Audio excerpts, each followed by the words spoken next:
Tayo ay babalik sa simula.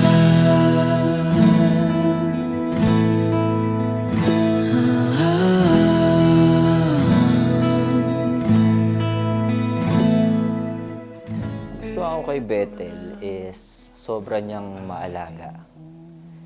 And kahit anong gawin niya, iniisip niya pa rin yung kapakanan ng mga taong mahal niya. Yun ang una kong napansin sa kanya. And other thing is, pag sinasama ko siya doon sa mga kaibigan ko, madali siyang makisama.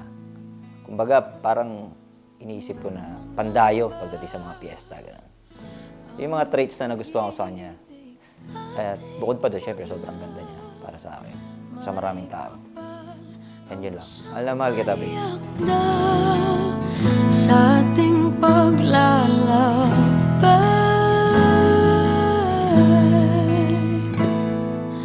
balikan.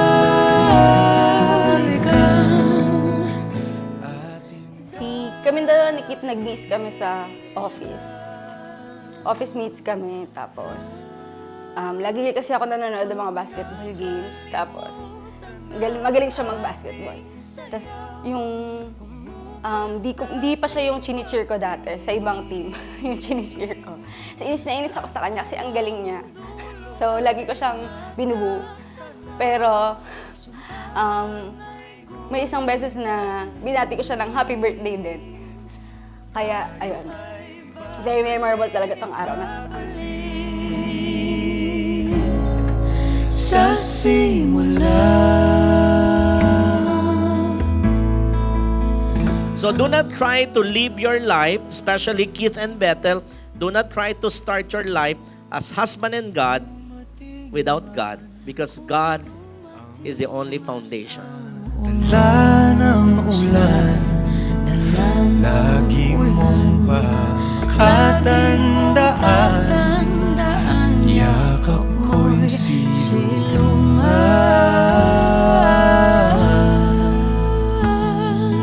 Balikan ating... Babe, good luck mamaya. Tagal nating hinintay ito. Hindi na ako makapaghintay na makita kang sa suot mong white dress. Good luck. Nakalimutan na ating sayaw, kumupas dating pagtingin, at kung ang dulo ay natatag,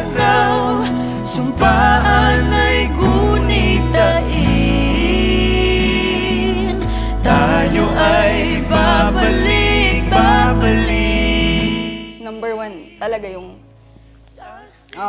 understanding niya sa akin. And naramdam ko talaga yung pagmamahal and pag-aalaga and pagpa-prioritize niya sa akin sa mga gusto ko.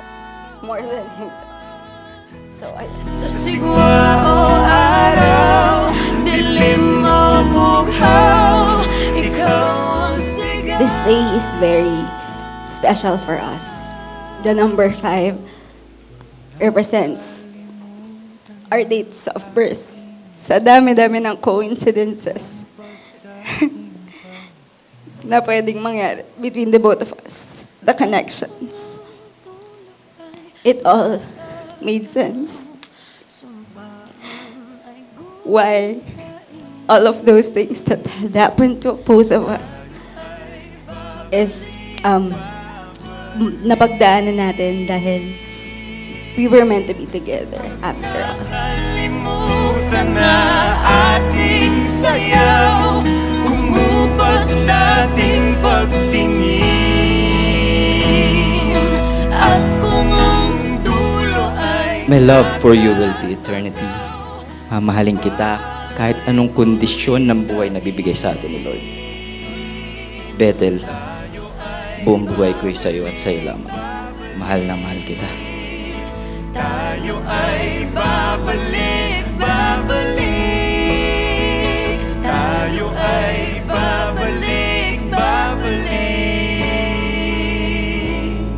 Salamat dahil nandito tayo ngayon at sinamahan mo ko at sasamahan mo pa ako sa mga madami pang journeys, pagsubok, at lahat ng experiences na mararanasan natin as husband and